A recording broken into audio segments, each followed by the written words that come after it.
মাহফিলে গেলে আগে যেমন নেতার নাম না থাকলে মাহফিল করতে দিত না, ইদানিংও শুরু হয়েছে ওই ওখানে আগের নেতার নাম না দিয়ে এই নেতার নাম না দিলে মাহফিল করতে দেয় না। গেল একটা।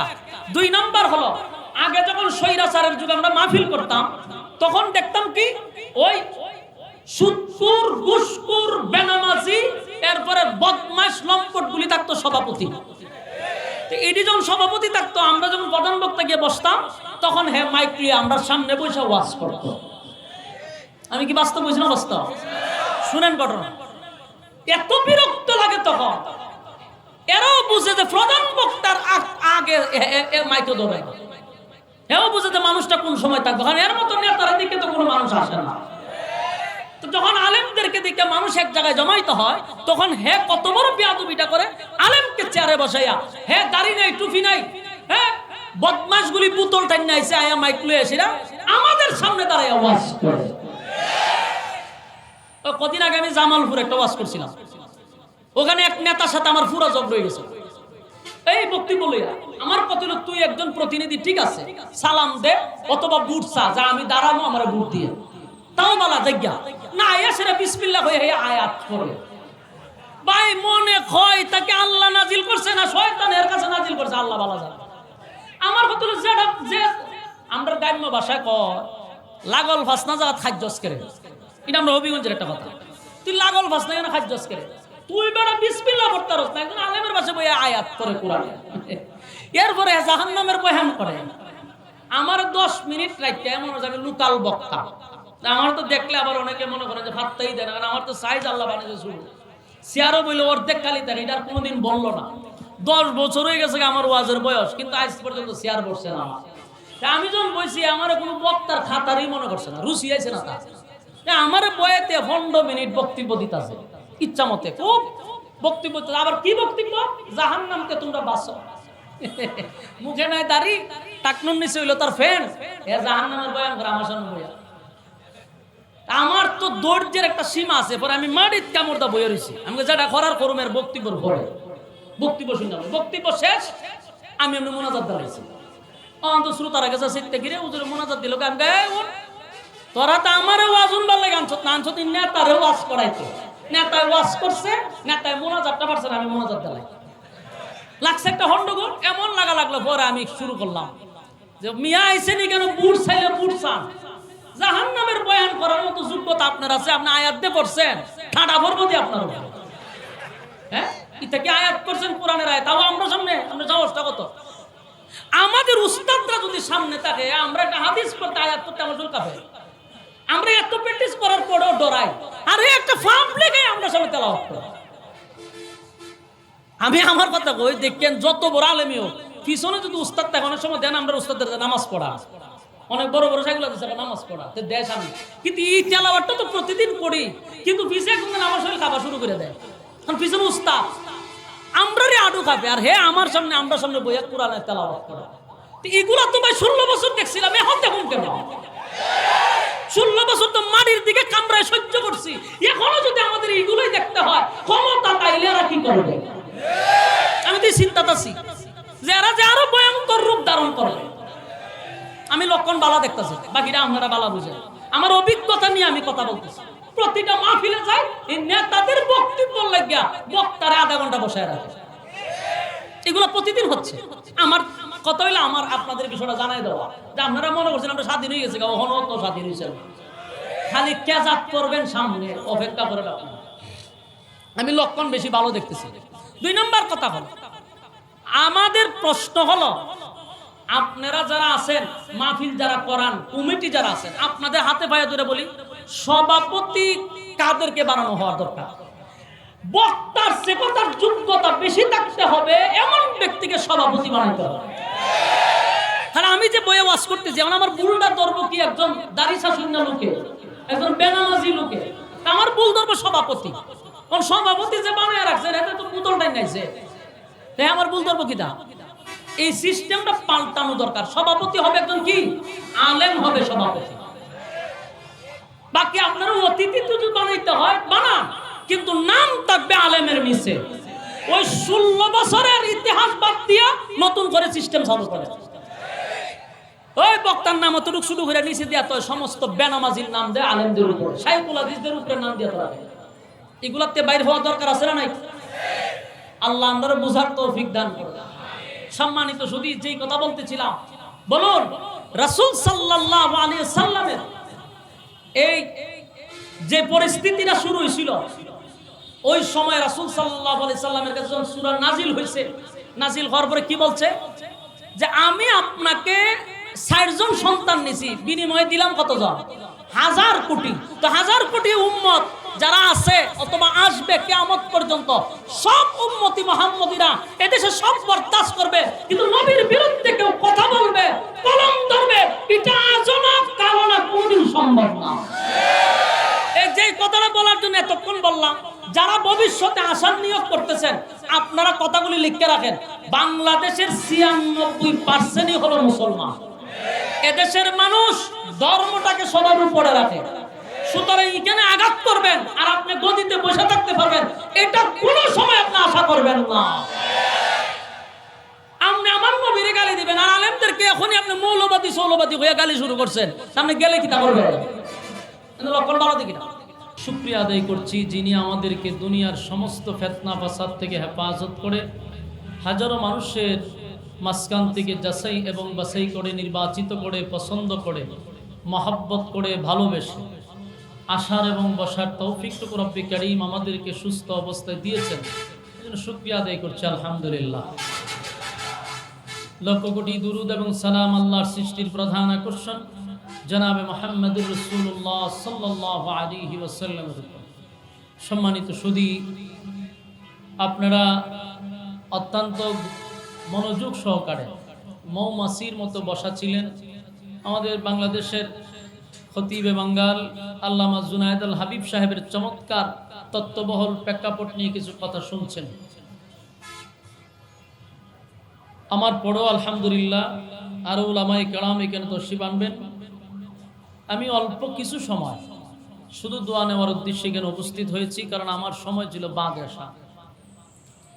তো বাদ আসার সময় ওইভাবে আমি প্রোগ্রামও আরেকটা রাখছি এখানে পাশেই কাজলাতে, মানে আমার যে ৯:৩০ উঠানো হবো এটা আমি জানতাম না। এই জন্য আমি সর্বোচ্চ ১৫ থেকে ২০ মিনিট সময় দিতে পারবো আপনাদের। আমি কিন্তু অনেক আগে আসছি, তো সিস্টেম যেহেতু আমাদের মুরব্বী, ওনারে তো ওভারটেক করে আমি স্টেজে উঠতে পারি, এই জন্য আমি অনেকক্ষণ ধরে এখানে বসে রয়েছি। আলহামদুলিল্লাহ আপনারাও মৌমাছির মতো বসা আছেন।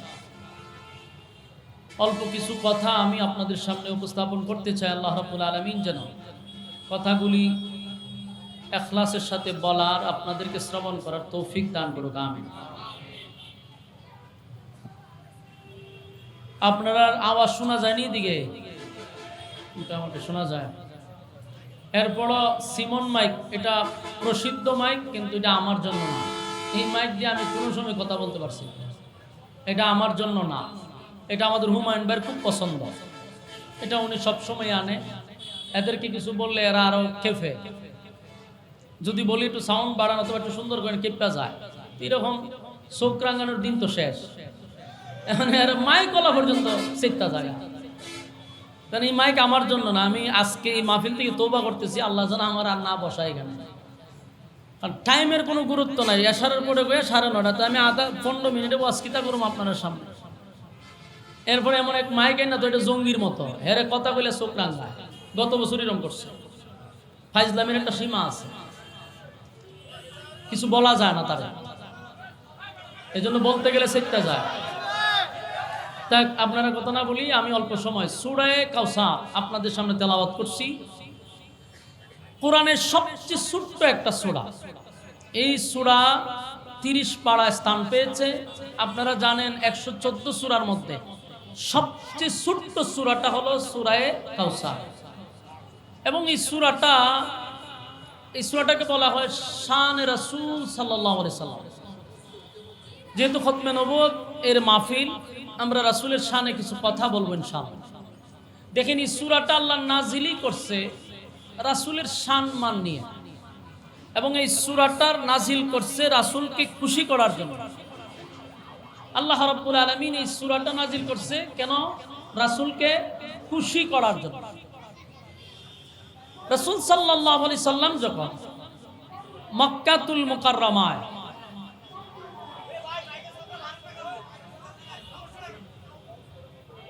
এখন পাবলিক বলতেছে না, কিন্তু হে দোষ দিব আমার, মানে লাস্টে মিডিয়ারও দোষটা দেয় আমার এই দুঃখে আমি আর কথাই কইতে পারতেছি। লাস্টে দোষ দিব বক্তার দোষ, অথচ পাবলিক কিন্তু কাউন্টার দিতেছে, আমি না। দোষ আইব লাস্টে সমস্যাটা হয় কি বক্তা, এর চেয়ে বেশি কিছু কেন না। আবার যে কিরামান কাতিবিন আছে কালকে লাগাই দিব, আমরা বলতে থাকি। তো এই সূরা রাসূলকে খুশি করার জন্য আল্লাহ রাব্বুল আলামিন নাজিল করছে।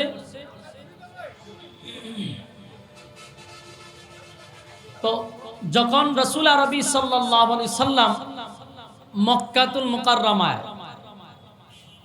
কোরআন নাজিল হওয়ার পরেই একত্ববাদী খোদার দাওয়াত দেওয়া শুরু করলো মক্কাতে, তখনই মক্কা নগরীতে তিনটা দল ছিল প্রসিদ্ধ: দ্বিত্ববাদী, তৃত্ববাদী, বহুবাদী।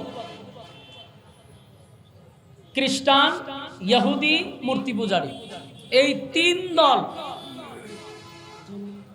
তখন তাদের ধর্ম প্রচার করত। আর মূর্তি পূজারীরা তখনও তাদের ধর্ম প্রচার করত। আর রাসূল এই সমাজেই জন্মগ্রহণ করছে। তো যখন একত্ববাদী খোদার দাওয়াত দিতে লাগলো, তখন রাসূলকে যে সবচেয়ে বেশি সাপোর্ট দিত উনি হলেন রাসূলের চাচা আবু তালেব। আরেকজন ছিল রাসূলের স্ত্রী আম্মা জান খাদিজাতুল কুবরা রাদিয়াল্লাহু তাআলা। যদিও স্ত্রী, কিন্তু একজন গার্জেন ছিল। রাসূলের বিরোধিতা এই দুইজনের সামনে সরাসরি কেউ করতে পারত না। তাদের একটা পাওয়ার ছিল, যেমন আবু তালেব মক্কার পাওয়ারফুল একজন ব্যক্তি ছিল, ওনার সামনে কথা বলার সাহস কারো ছিল না। আম্মাজান খাদিজা উনি যদিও মহিলা, কিন্তু উনি সম্ভ্রান্ত পরিবারের ছিল এবং একজন শিল্পপতি ছিল।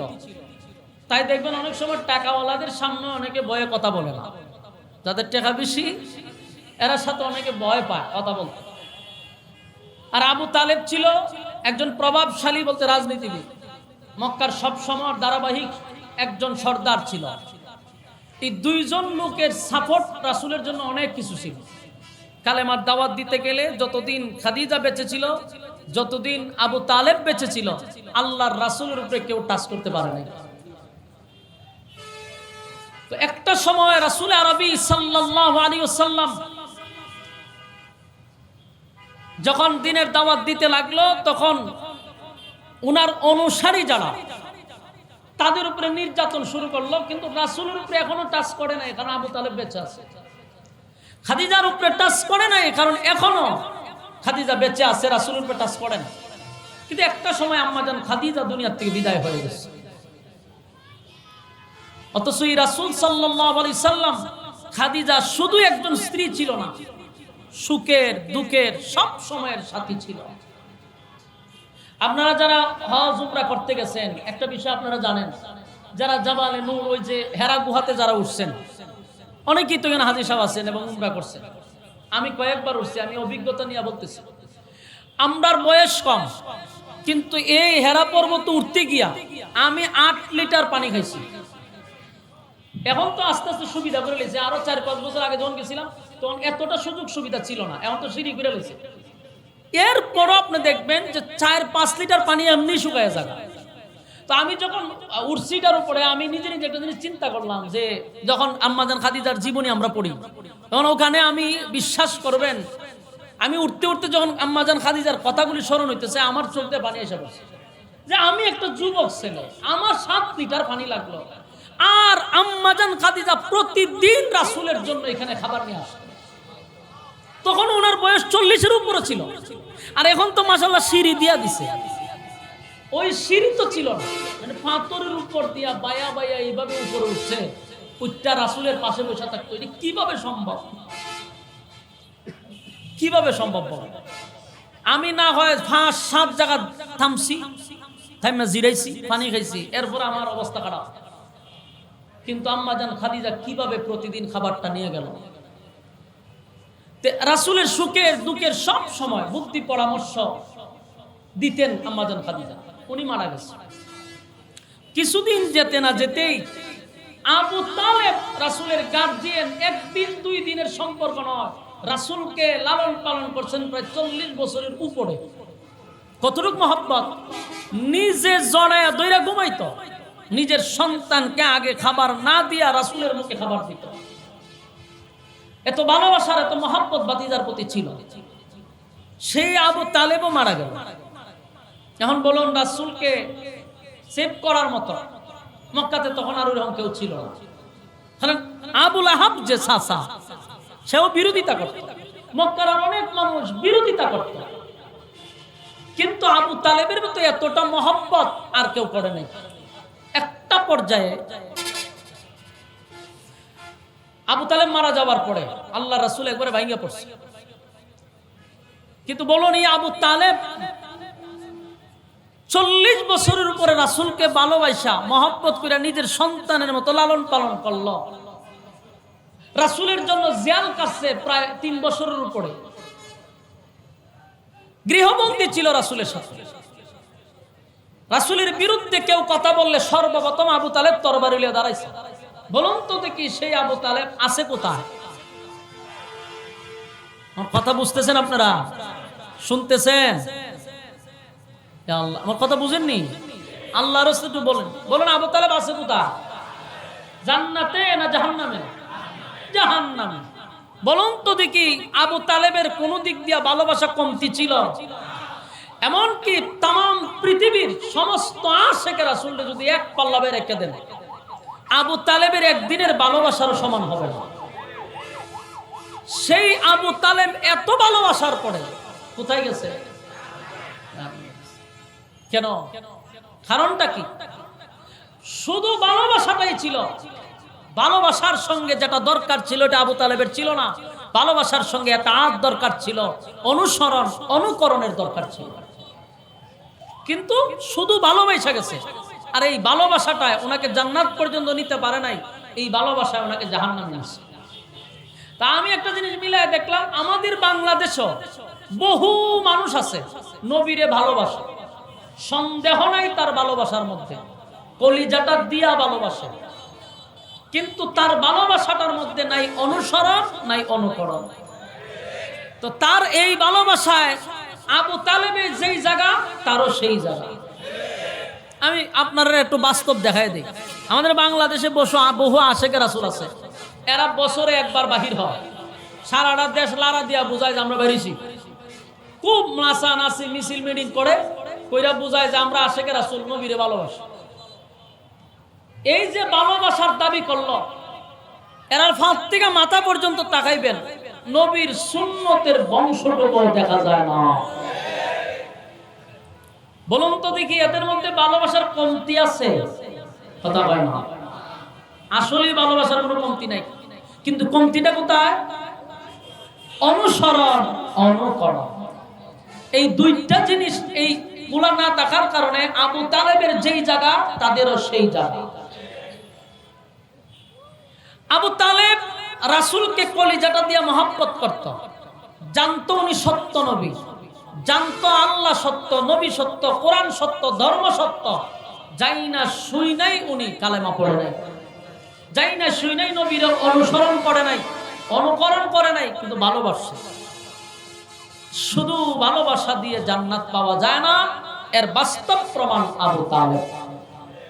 আপনারা যারা শুধু ভালোবাসা লয়ে আছেন, বছরে একবার, এই ভালোবাসা দিয়ে জান্নাত পর্যন্ত যাওয়া যাবে না। এজন্য আমরা নবীরে ভালোবাসতে হবে নিজের জীবনের চেয়ে যেমন বেশি, আবার নবীর অনুসরণ অনুকরণ আমরা করতে হবে। কথা হয় না? সম্মানিত সুধী, দেখেন আবু তালেব মারা গেল। আবু তালেব মারা যাওয়ার পরে, খাদিজা মারা যাওয়ার পরে একটার পর একটা মুসিবত মুসিবত আসতে আসে। রাসূল মনটা একেবারেই ভেঙে গেছে। চিন্তা করলো, এখন মক্কাতে যে পরিস্থিতি, আমি একটু দূরে যাই। রাসূল মামার বাড়িতে গেছে দাওয়াত দেওয়ার জন্য, তায়েফে গেছে দাওয়াত দিতে গিয়ে কেন বেঈমানদের হাতে রাসূল মার খেয়েছে, রক্তাক্ত অবস্থা। রাসূল সেখান থেকে আবার মক্কায় আসছে। তাহলে একদিকে আম্মাজান খাদিজা মারা গেল, আবু তালেব মারা গেল, নবীর উপরে মুসিবত, তায়েফে গিয়ে মাইর খাইল। পরবর্তীতে রাসূল আসার পরে 4টা সন্তান ছিল রাসূলের, একে একে 4 জন সন্তান দুনিয়া থেকে বিদায় হয়ে গেছে। আমি আপনাদের কাছে একটাই প্রশ্ন করি, বলুন, স্ত্রী মারা গেল, চাচা মারা গেল, নিজে রক্তাক্ত হইল, সন্তান একে একে 4 জনই দুনিয়ার থেকে বিদায় হয়ে গেছে। একটা মানুষ কতটুকু কষ্টে আছে বলেন? আপনি আমি সহ্য করতে পারবো? একের পর কিরকম মুসিবত আসলে। এরপরও রাসূল খানায় কাবার সামনে বসছে, বৈশা মনটা খুব খারাপ। এর মধ্যে একজন সাহাবী আয়া বলে, হুজুর ওই বেলাল রে মারতেছে, বেলালের বুকের উপরে পাথর রাখছে।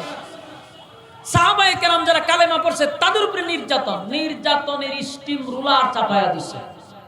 আমি আপনাদেরকে প্রশ্ন করি, স্ত্রী মারা গেল, চাচা মারা গেল, নিজের সন্তান 4 জন শেষ, নিজের রক্তাক্ত, সাথী সঙ্গী রক্তাক্ত, বলুন পরিস্থিতিটা কি পরিমাণ হয়েছে? আপনারা কি আমার কথা বুঝতেছেন নি? আপনারা আল্লাহর দোয়া একটু আওয়াজ দেন। এক চিল্লি আর আপনারা আওয়াজও নাই। একটু আওয়াজ দিলে আমি বুঝি যে আমার কথা শুনতেছেন, আর একটা কথা বলার আগ্রহ বাড়ে। আর যেইভাবে চুপ করে রয়েছেন মহা সমস্যা। আওয়াজ দেন, বলুন আপনারা একটু নিজের মধ্যে বিষয়গুলো একটু ঢুকান। আমার রাসূলের স্ত্রীও মারা গেল, চাচাও মারা গেল, সন্তান 4 জন শেষ, নিজে রক্তাক্ত, সাথী সঙ্গী নির্যাতিত, পরিস্থিতিটা কি পরিমাণ? পারাক্রান্ত মন নিয়ে রাসূল খানায় কাবার সামনে বসা, চোখ দিয়া মুক্তার দানার মতো পানি পড়তেছে। কতটুকু কষ্টে আছে। পৃথিবীর মধ্যে সবচেয়ে কষ্ট হলো সন্তানের কাঁধে, সন্তানের লাশ বাবার কাঁধে উঠা। এরকম 4 জন সন্তানকে রাসূল নিজে গোসল করাইছে, নিজে কাপড় পরেছে, নিজে কবর দিছে। কতটুকু কষ্টে আছে রাসূল। যখন এই কষ্টের মধ্যে খানায় কাবার সামনে বসা, ঠিক তখন আল্লাহ রাব্বুল আলামিন আমার তেলাওয়াতকৃত কমপ্লিট সূরা কাউসার এই মুহূর্তে নাজিল করেন। কথা কি বুঝতেছেন? নাজিল করছে। নাজিল করে শুরুতে আল্লাহ বলেন, ইন্না আ'তাইনাকাল কাউসার। আল্লাহ রাব্বুল আলামিন বলেন, নিশ্চয় আমি আপনাকে কাউসার দান করলাম। এরপরের অংশে আল্লাহ বলেন, ফাসাল্লি লিরাব্বিকা ওয়ানহার। রব্বে কারীম বলেন, আমি আপনাকে নিশ্চয়ই কাউসার দান করলাম। দান করলাম না, দান করে দিছি। অলরেডি আপনাকে দিয়া দিছি। বিনিময়ে আপনি ফাসাল্লি লিরাব্বিকা ওয়ানহার, বিনিময়ে আপনার রবের জন্য আপনি সালাত এবং কুরবানি আদায় করেন। সালাত আদায় করেন এবং আল্লাহর রাস্তায় কুরবানি দেন। প্রশ্ন হলো, এত বড় মুসিবত পয়গম্বরের উপরে, একটার পর একটা মুসিবত, সন্তান 4 জন চলে গেল, অন্যদিকে চাচা দুনিয়ার থেকে বিদায় হয়ে গেল, এর মধ্যে আরো সমস্যা হলো, স্ত্রীও মারা গেল। তার থেকে বড় মুসিবত হলো গোটা মক্কা নগরীতে আপন চাচা এবং চাচি আর আত্মীয় স্বজন মিলে গোটা মক্কা নগরীতে রাসূলের বিরুদ্ধে একটা অপপ্রচার শুরু করে দিল। রাসূলকে বলতে লাগলো আবেতার বলে গালি দিতে লাগলো।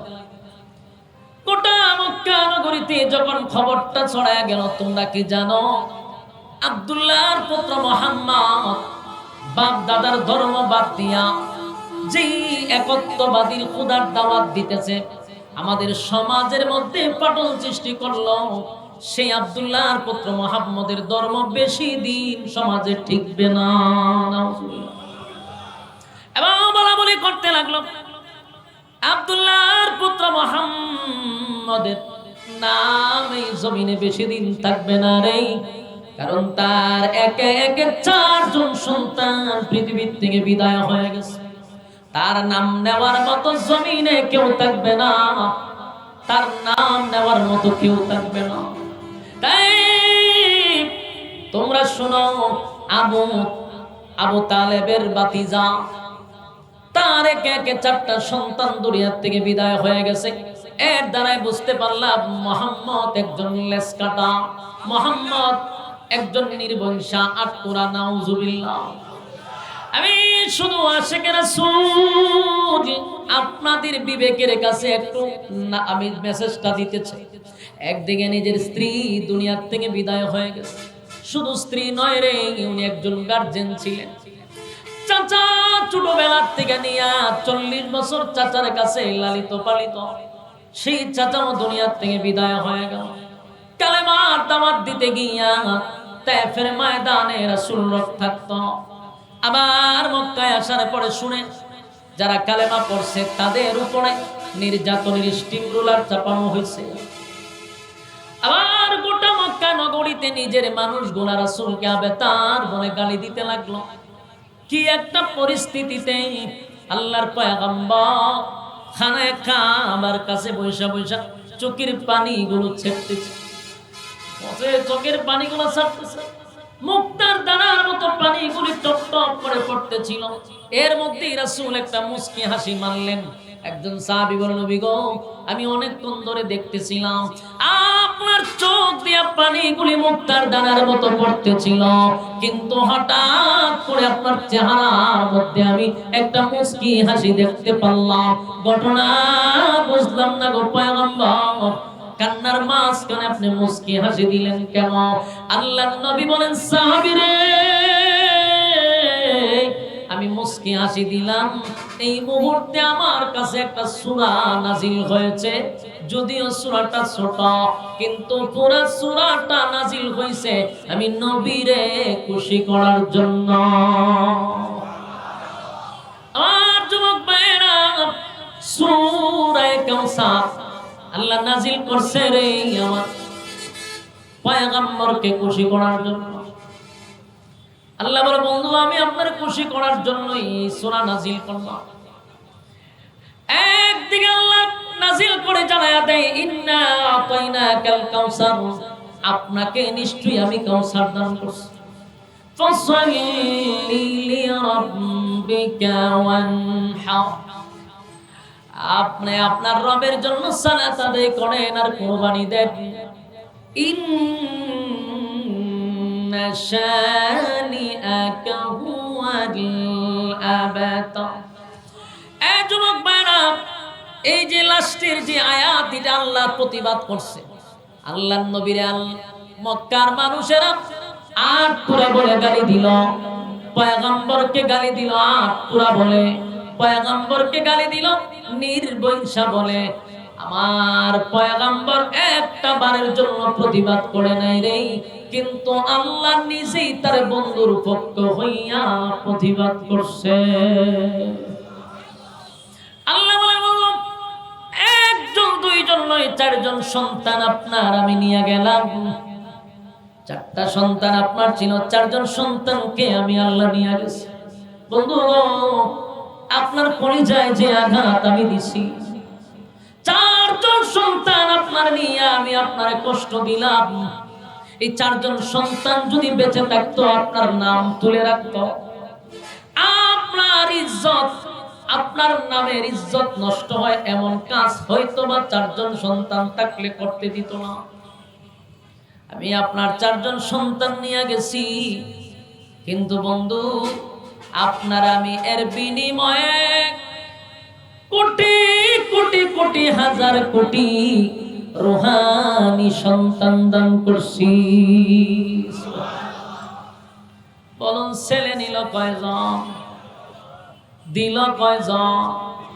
আমরা কিন্তু নবীর রূহানি সন্তান। নবীর রূহানি সন্তান কারা? আমরা উম্মতি মুহাম্মদী হলো নবীর রূহানি সন্তান। আদম থেকে নিয়ে ঈসা রূহুল্লাহ আমাদের নবী পর্যন্ত প্রত্যেক নবীদের যুগে তার উম্মত ছিল রূহানি সন্তান। যুবক ভাইরা আমার নবীর রূহানি সন্তান হলো আমরা।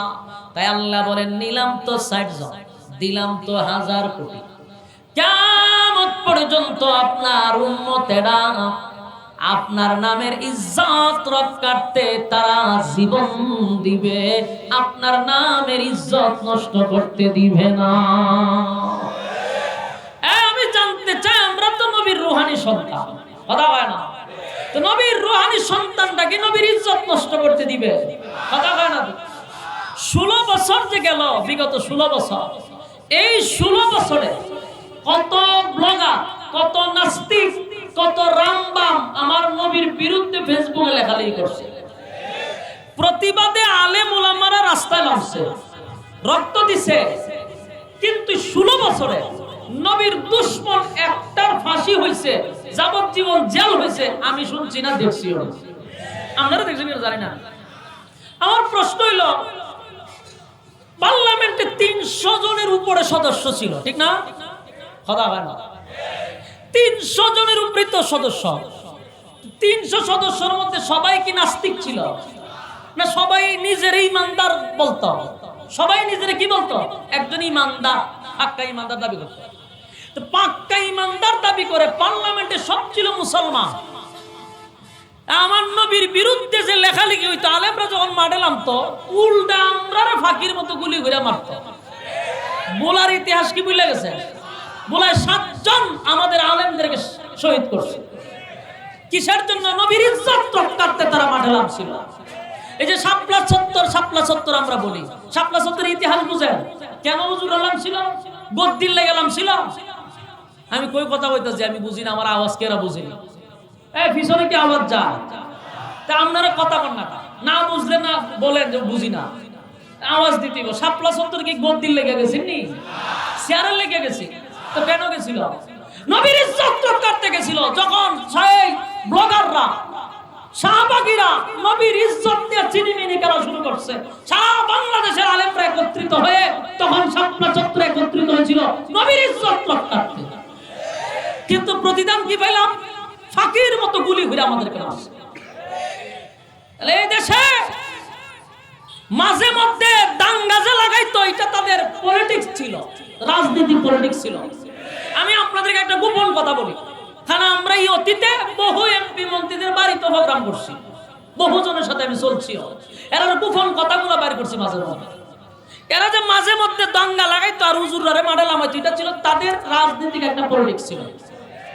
যখন হুজুররা টুপি মাথার দিয়ে মাঠে নামতো, এরা বহির বিশ্বে বুঝাইতো, দেখছেন নি জঙ্গি, আমি জঙ্গি দমন করবার লেগে দেশ রয়ে গেছে। এই আমাদের ফুটেজ গুলো বাহিরের দেশে দেখাইতো, আর আমাদেরকে বছরের পর বছর জঙ্গি বানাইয়া বাংলাদেশে রাখছে। এরাই কিন্তু দাঙ্গা লাগাইতো, এদের লোক দিয়ে নবীর বিরুদ্ধে লেখাইতো, এদের লোক দিয়ে আলেমদেরকে গালি দেওয়াইতো। আলেমরা মাঠে ময়দানে নামলে তারা গুলি করে মারতো, আর বাহিরের দেশে বুঝাইতো যে আমরা জঙ্গি দমন করার লেগে আছি। এই খেলা খেলছে কত বছর? 16 বছর। নতুন যারা আসবে নিয়ত করে বসে রয়েছে। আমি ওই দলের সাথে ওই দলের কোনো মিল পাইতেছি না, একটা কাছাকাছি দেখতেছি, বেশি তফাৎ আমি দেখতেছি না। কারণ ইদানিং যতটা মাহফিল করতেছি, আমার বাস্তব অভিজ্ঞতা নিয়ে বলতেছি, আগের যে খাসলত, আগের যা কাহিনী, এখন আর আগের মধ্যে কোনো ব্যস্ত নেই। আসবে এদের কাহিনী। মাহফিল গেলে আগে যেমন নেতার নাম না থাকলে মাহফিল করতে দিত না, ইদানিংও শুরু হয়েছে ওই ওখানে আগের নেতার নাম না দিয়ে এই নেতার নাম না দিলে মাহফিল করতে দেয় না। গেল একটা। 2 নাম্বার হলো, আগে যখন স্বৈরাচারের যুগে আমরা মাহফিল করতাম, তখন দেখতাম কি ওই সুদখোর, ঘুষখোর, বেনামাজি, এরপরে বদমাশ, লম্পট গুলি থাকতো সভাপতি। এটি যখন সভাপতি থাকতো, আমরা যখন প্রধান বক্তা গিয়ে বসতাম, তখন হ্যাঁ মাইক নিয়ে আমরা সামনে বসে ওয়াজ করতো। আমি কি বাস্তব বলছি না বাস্তব? শুনেন ঘটনা। এত বিরক্ত লাগে তখন। এরাও বুঝে যে প্রধান বক্তার আগে মাইক ধরে, এও বুঝে যে মানুষটা কোন সময় থাকবে, কারণ এর মতো নেতারা দিকে তো কোনো মানুষ আসে না। যখন আলেমদেরকে দিকে মানুষ এক জায়গায় জমাইতে হয়, তখন হ্যাঁ কত বড় বেয়াদবিটা করে, আলেমকে চেয়ারে বসাইয়া, হ্যাঁ দাড়ি নাই, টুপি নাই, হ্যাঁ বদমাশ গুলি পুতল টাইন আইছে, আয়া মাইক লয়ে এসেরা আমাদের সামনে দাঁড়ায় ওয়াজ করে। কদিন আগে আমি জামালপুর একটা ওয়াজ করছিলাম, ওখানে এক নেতার সাথে আমার পুরো জব রয়ে গেছে। এই বক্তব্য লইয়া আমার কথা হলো, তুই একজন প্রতিনিধি, ঠিক আছে, সালাম দে অথবা বুট চা, যা আমি দাঁড়ানো আমার বুট দিয়ে, তাও বলা জায়গা না, এসে বিসমিল্লাহ হয়ে আয়াত পড়ে। ভাই মনে হয় তাকে আল্লাহ নাজিল করছে না শয়তান এর কাছে নাজিল করছে, আল্লাহ বলা যায়। আমার কথা হলো, যেটা যে আমরা গ্রাম্য ভাষায় কয় লাগল ফাসনা জায়গা খাদ্যস করে, এটা আমরা হবিগঞ্জের একটা কথা। তুই লাগল ফাসনা কেন খাদ্যস করে? তুই বেটা বিসমিল্লাহ পড়তারস না, একজন আলেমের পাশে বই আয়াত করে কোরআনে, এরপরে জাহান্নামের বয়ান করে। আমার 10 মিনিট রাখতে এমন হচ্ছে আমি লোকাল বক্তা। আমার তো দেখলে আবার অনেকে মনে করে যে ভাবতেই দেয় না, কারণ আমার তো সাইজ আল্লাহ বানিয়েছে শুরু। চেয়ারও বললো অর্ধেক খালি থাকে, এটা আর কোনোদিন বললো না। 10 বছর হয়ে গেছে আমার ওয়াজের বয়স, কিন্তু আজ পর্যন্ত চেয়ার বসছে না আমার। আমি যখন বলছি আমার কোনো বক্তার খাতারই মনে করছে না, রুচি আইছে না তার। আমার বয়েতে 15 মিনিট বক্তব্য দিতে আছে ইচ্ছা মতে, খুব বক্তব্য। আবার কি বক্তব্য? জাহান্নামকে তোমরা বাঁচো। মুখে নাই দাড়ি, টাকনুন নিচে হইলো তার ফ্যান, এ জাহান্নামের বয়ান করে আমার সামনে বইয়া। আমার তো ধৈর্যের একটা সীমা আছে, পরে আমি মাটির কামড়টা বইয়া রয়েছি। আমি যেটা করার করুমের বক্তব্যের পরে বক্তব্য শুনলাম, বক্তব্য শেষ আমি এমনি মোনাজাত দাঁড়াইছি। অন্ত শ্রোতারা গেছে সিটতে গিরে উজুরে মোনাজাত দিল। আমি তোরা তো আমারে ওয়াজুন বাল্লে আনছত না, আনছত নেতারে ওয়াজ করাইতো। নেতায় ওয়াজ করছে, নেতায় মোনাজাতটা পারছে না, আমি মোনাজাত দাঁড়াই লাগছে একটা হন্ডগোল। এমন লাগা লাগলো, পরে আমি শুরু করলাম যে মিয়া আইসেনি কেন, বুট চাইলে বুট চান। জাহান্নামের বয়ান করার মতো যোগ্যতা আপনার আছে, আপনি আয়াত দিয়ে পড়ছেন, ঠাডা ভরবো দিয়ে আপনার উপর। হ্যাঁ, এটা কি আয়াত করছেন কোরআনের আয়াত? তাও আমরা সামনে, আমরা সাহসটা কত। আমাদের উস্তাদরা যদি সামনে থাকে, আমরা একটা হাদিস পড়তে আয়াত পড়তে আমার চুল কাঁপে। আমরা এত প্র্যাকটিস করার পরেও ডরাই, আর একটা ফার্ম লেগে আমরা সামনে তেলাওয়াত করি। আমি আমার কথা কই, দেখেন যত বড় আলেমী হোক, পিছনে যদি উস্তাদ থাকে অনেক সময় দেন, আমরা উস্তাদের নামাজ পড়া, অনেক বড় বড় সেগুলো নামাজ পড়া দেয় সামনে, কিন্তু এই তেলাওয়াতটা তো প্রতিদিন করি, কিন্তু পিছে একদিন আমার সঙ্গে খাবার শুরু করে দেয়। কারণ পিছনে উস্তাদ আমরারই আডু খাবে, আর হে আমার সামনে, আমরা সামনে বইয়া কোরআনের তেলাওয়াত করা। এগুলা তো ভাই 16 বছর দেখছিলাম, এখন দেখুন কেন? 16 বছর তো মাটির দিকে কামড়ায় সহ্য করছি, এখনো যদি আমাদের এইগুলোই দেখতে হয়, ক্ষমতা তাইলে আর কি করবে? আমি তো চিন্তাতে আছি যে এরা যে আরো ভয়ঙ্কর রূপ ধারণ করবে। আমি লক্ষণ বালা দেখতেছি, বাকিরা আপনারা বালা বুঝেন। আমার অভিজ্ঞতা নিয়ে আমি কথা বলতেছি। প্রতিটা মাহফিলে যাই, এই নেতাদের বক্তব্য লাগিয়া বক্তারে আধা ঘন্টা বসায় রাখে। এগুলো প্রতিদিন হচ্ছে। আমার কথা হইলে আমার আপনাদের বিষয়টা জানাই দেওয়া, যে আপনারা মনে করছেন আমরা স্বাধীন হয়ে গেছি, কখনো তো স্বাধীন হয়েছে না। খালি কেজাত করবেন, সামনে অপেক্ষা করে রাখুন। আমি লক্ষণ বেশি ভালো দেখতেছি। 2 নম্বর কথা হলো, আমাদের প্রশ্ন হলো, আপনারা যারা আছেন, মাহফিল যারা করান, কমিটি যারা আছেন, আপনাদের হাতে পায়ে ধরে বলি, সভাপতি কাদেরকে বানানো হওয়ার দরকার? বক্তার সেকতার যোগ্যতা বেশি থাকতে হবে এমন ব্যক্তিকে সভাপতি বানাইতে হবে। কারণ আমি যে বয়ে ওয়াজ করতেছি, আমার ভুলটা ধরবো কি একজন দাড়ি শাসুন্না লোকে, একজন বেনামাজি লোকে, আমার ভুল ধরবো সভাপতি। সভাপতি যে বানায় রাখছে, এটা তো পুতলটাই নাইছে, তাই আমার ভুল ধরবো কিটা? এই সিস্টেমটা পাল্টানো দরকার। সভাপতি হবে একজন কি আলেম হবে সভাপতি। বাকি আপনারা অতিথি যদি বানাইতে হয় বানান, কিন্তু নাম থাকবে আলেমের নিচে। ওই 16 বছরের ইতিহাস বাদ দিয়া নতুন করে সিস্টেম চালু করে। ওই বক্তার নাম অতটুকু শুরু করে নিচে দিয়া তো সমস্ত বেনামাজির নাম দেয় আলেমদের উপরে, শাইখুল হাদিসদের উপরে নাম দিয়ে রাখে। এগুলাতে বাইর হওয়া দরকার আছে না নাই? আল্লাহ আমাদের বুঝার তৌফিক দান করুন। সম্মানিত শুধু যেই কথা বলতেছিলাম, বলুন রাসূল সাল্লাল্লাহু আলাইহি সাল্লামের এই যে পরিস্থিতিটা শুরু হয়েছিল, ওই সময় রাসূল সাল্লাল্লাহু আলাইহি সাল্লামের কাছে সূরা নাজিল হয়েছে। নাজিল হওয়ার পরে কি বলছে? যে আমি আপনাকে 60 জন সন্তান নিছি, বিনিময়ে দিলাম কতজন? 1000 কোটি। তো 1000 কোটি উম্মত যারা আছে অথবা আসবে কিয়ামত পর্যন্ত, সব উম্মতি মুহাম্মদীরা এদেশে সব বরদাস্ত করবে, কিন্তু নবীর বিরুদ্ধে কেউ কথা বলবে, কলম ধরবে, এটা আজও না কালও না, কোনদিন সম্ভব না। এই যে কথাটা বলার জন্য এতক্ষণ বললাম, যারা ভবিষ্যতে আসার নিয়োগ করতেছেন, আপনারা কথাগুলি লিখে রাখেন। বাংলাদেশের 96% হলো মুসলমান। এদেশের মানুষ ধর্মটাকে সবার উপরে রাখে। সুতরাং এখানে আঘাত করবেন আর আপনি গদিতে বসে থাকতে পারবেন, এটা কোনো সময় আপনি আশা করবেন না। আপনি আমার নবীরে গালি দিবেন, আর আলেমদেরকে এখনই আপনি মৌলবাদী হয়ে গালি শুরু করছেন, সামনে গেলে কি তা করবেন? লক্ষণ ভালো দেখি না। এই জন্য স্পষ্ট কথা, এদেশে যে আসুক, নবীর বিরুদ্ধে কথা বললে তার সর্বোচ্চ শাস্তি হলো মৃত্যুদণ্ড। কথা কন না কেন? আমরা নবীর রুহানি সন্তান। বাংলাদেশে যদি নেক্সট টাইমে কোন নাস্তিক আর কোন মুরতাদ, কোন রামবাম যদি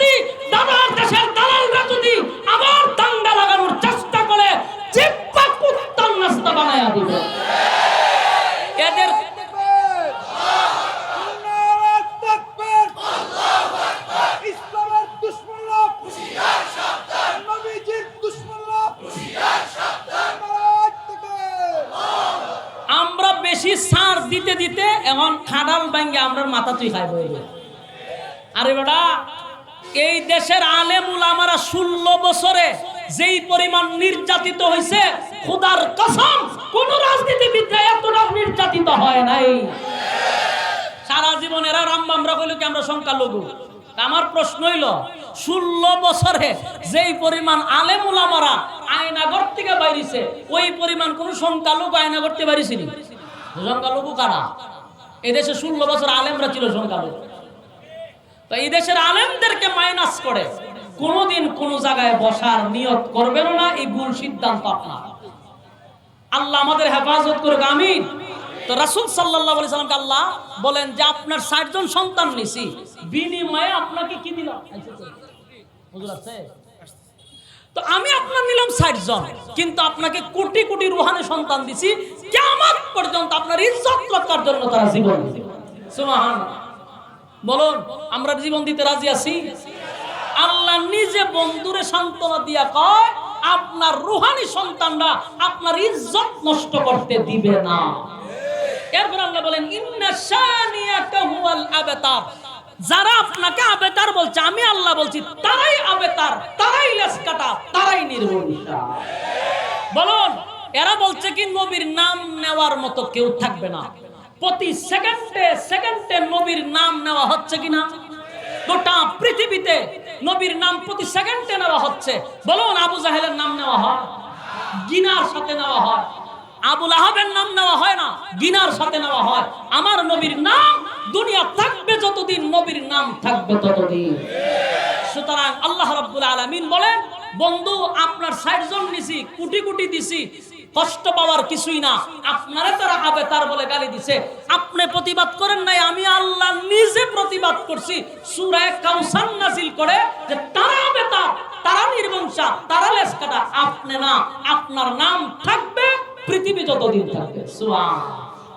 সম্মানিত সুধী আছে তো, খালি দি প্রস্তুতি নিতে হবে, এটা তো একটা তাড়াহুড়া সব বুদ্ধি ফিরে যাবে। আমি তো আয় পড়ছে মনে ছেড়ে দিতে তিরম হলো, তার আলোচনা হয় না, আমার ডাইরেক্ট তুলে নেবেন। তো বলুন, আল্লাহ কি বলছে? এরা বলছে আবেতার, আর আল্লাহ প্রতিবাদ করছে কি? তারা আবেতার, তারা নির্বংশা। নবীর কোন ধরনের প্রতিবাদ করা লাগছে না? আল্লাহ নিজেই করছে। এমন প্রশ্ন হইল, কাউসার নিয়ে রাসূল এই মুহূর্তে কাউসার দিল কেন? এই কাউসার সাধারণ কোন নিয়ামত ছিল না। বলুন, কাউসার কি সাধারণ নিয়ামত? কথা হয় না। আল্লাহ রাব্বুল আলামিন বলেন, আদম আলাইহিস সালাতু ওয়াস সালাম থেকে নিয়া কিয়ামত পর্যন্ত, আপনি নবী পর্যন্ত, ঈসা রূহুল্লাহ পর্যন্ত কত নবী রাসূল দুনিয়ার জমিনে আমি পাঠাইলাম। কত নবীর পয়গম্বর দুনিয়াতে পাঠাইলাম, কাউরে আমি কোনদিন কাউসার দিব এমন ঘোষণাটুকু করি নাই।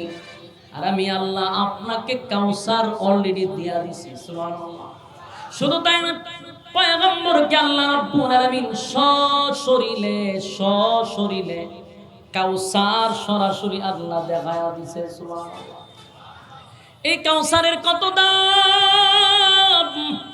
এই কাউসারের কত দাম, কত দাম, কত দাম! কিয়ামতের মাঠে যারা দাঁড়াইবে, পুনরায় যখন জীবিত করবে, সেদিন মানুষগুলা এত পিপাসা থাকবে, কলিজা পাটা পিপাসা লইয়া সেদিন দাঁড়াবে। সেদিন বোঝা যাবে হাউজে কাউসারের পানি কত দাম। এদিন পানি পান করাবে রাসূলের বরকতি হাত দিয়া। আদম থেকে নিয়ে ঈসা রূহুল্লাহ কোন নবী সেদিন বরকতি হাত দিয়া পানি পান করাবে না, আমার নবী পান করাবে। তো তা কারা পানি পান করবে? যারা দুনিয়াতে নবীর তরিকা অনুযায়ী জীবন যাপন করছে, নবীর রেখে যাওয়া ইসলাম যারা পালন করছে, মন গড়া ইসলাম যারা পালন করে নাই। আল্লাহ যখন পানি পান করতে হবে, আল্লাহ পর্দা ফালাই দিবে। কিছু মানুষের সামনে কি করব? পর্দা ফালাই দিবে। সবাই যে পানি পান করবে বিষয়টা কিন্তু এরকম না, মাঝখানে পর্দা ফেলে দেবে। তো রাসূল জিগাইব যে পানি তো আমি আপনার কাছে জোর করে আনছি, আপনি আমারে পানি গিফট করছেন আমার উম্মতরে পানি পান করানোর জন্য, তো পর্দা ফালাইলেন কেন? আল্লাহ কয়, আমি যা জানি আপনি তা জানেন না। আপনি যারা পানি পান করাইতে চান, এরা দুনিয়াতে আপনার রেখে যাওয়া ইসলাম পালন করে নাই, এরা আপনার দান দান বাংলা ইসলাম পালন করে নাই, এরা বাদ দাদার জিন্দেগি পালন করছে, বাপ দাদার ইতিহাস পড়া এরা জীবন যাপন করছে, পীর ফকিরের ইসলাম পালন করছে, মাগার আপনার নবীর ইসলাম পালন করে নাই। আমি আল্লাহর সিদ্ধান্ত, আপনার বরকতি হাতের পানি এদের মুখে দিব। বলুন কাদেরকে পানি দিবে? যারা নবীর তরিকায় জীবন যাপন করছে, নবীর রেখে যাওয়া ইসলাম পালন করছে। পীর ফকিরের ইসলাম পালন করে কোনোদিন হাউজে কাউসারের পানি পাওয়া যাবে না। সম্মানিত সুধী, যেখানে সমস্ত উলামায়ে কেরাম আজকে বাংলাদেশে একটা প্ল্যাটফর্মে আসছে একজনের বিরুদ্ধে, যে তার কথায় যদি তোমরা চলো গুমরা হবে, এরপরে একটা জাতি এই ফিরের পিছ ছাড়তেছে না। আবার বাংলাদেশে একটা দাঙ্গা হাঙ্গামা করার চেষ্টা করতেছে। এই ভ্রান্ত দলের বিরুদ্ধে এই যে এতক্ষণ আলোচনা করে গেল, দুইজন ব্যক্তি আমাদের রেজাউল করিম আবরার ভাই আর জুনায়েদ আল হাবিব সাহেব, এর দ্বারা স্পষ্ট, আর মাঝখানে কোনো কিছু বলার দরকার আছে? আপনাদেরকে একেবারে স্পষ্ট করে বুঝাই দিচ্ছে, যেখানে সমস্ত উলামায়ে কেরাম বলতেছে আপনি এই কথাগুলির উপরে শুধু একবার তওবা করেন, বলে আমি যা কইছি ভুল কইছি, কালকে আমরা আপনার পক্ষে যাব, কালকে আপনার জুতা টানবার লাগে আমরা যাব। কিন্তু আপনি যেটার উপরে আছেন সন্দেহ লাগে আপনি কার এজেন্ডা বাংলাদেশে বাস্তবায়ন করতে যাচ্ছেন। এবং যারা এখন জমায়েত হচ্ছে, আমার সন্দেহ লাগে সরকারকে বিপদে পালানোর জন্য একটা গভীর ষড়যন্ত্র চলতেছে। যেভাবে আনসার বাহিনী দিয়ে গভীর ষড়যন্ত্র চলছিল, একই কাঠামোতে এখন আন্দোলন শুরু হবে একমাত্র সরকারকে বিপজ্জনক একটা বিপদের মধ্যে ফেলানোর জন্য। আমরা বাংলাদেশে যারা আছি আপনারা খুব সজাগ থাকবেন, চোখ কান খোলা রাখবেন। বর্তমান সরকারকে কোনো বিপদে যেন না ফেলতে পারে, এই ব্যাপারে আমরা সজাগ থাকবো। প্রয়োজনে যা যা করার মুরব্বীদের নির্দেশ আমরা তা করতে বাধ্য হব। শান্ত দেশকে আপনি অশান্ত করবেন, আর আমরা আলেমরা বইবে চকলেট খাইব। কথা হয় না ঠিক? আলেমরা সিনে কেমনে কি করতে হয়, কথা হয় না ঠিক? অতীতে দেখাইছে। এই জন্য আপনাদের কাছে বলবো, আমরা আগামী দিন চলবো আলেমদের পরামর্শে ইনশাআল্লাহ। কথা কয় না? কার পরামর্শে চলবো? আলেমদের পরামর্শে চলবো। কোন গায়ের আলেমের পক্ষে কোনো কথা আমরা বলবো না, তাদের ব্যাপারে কোনো কর্মসূচি আমরা নিব না। কারণ উম্মতকে একটা বিপদে ফেলাবো না আমরা, যে ভ্রান্ত আকীদার থেকে আমাদের ফিরে আসতে হবে। আল্লাহ সবাইকে মানার বুঝার তৌফিক দান করবেন, এবং আমি বলনে ওয়ালাকে শুনলে ওয়ালাকে উভয়কে সহিভাবে আমল করার তৌফিক দান করো সকলে বলে আমিন। সম্মানিত সুধী, দেখেন আমি আমাদের হুমায়ুন ভাইয়ের প্রোগ্রামটাতে প্রত্যেক বছরই আসি, উনার বাড়িতেও আমি যাই সব সময়। কিন্তু সমস্যা হলো আজকে যেটা হয়েছে, এটা হলো আমার সময়টা একেবারে সংক্ষিপ্ত, এই জন্য আমি এখানেই শেষ করতেছি। ইনশাআল্লাহ ভালো থাকবেন, দোয়া চাই। আসসালামু আলাইকুম রহমতুল্লাহি ওয়া বারাকাতুহু।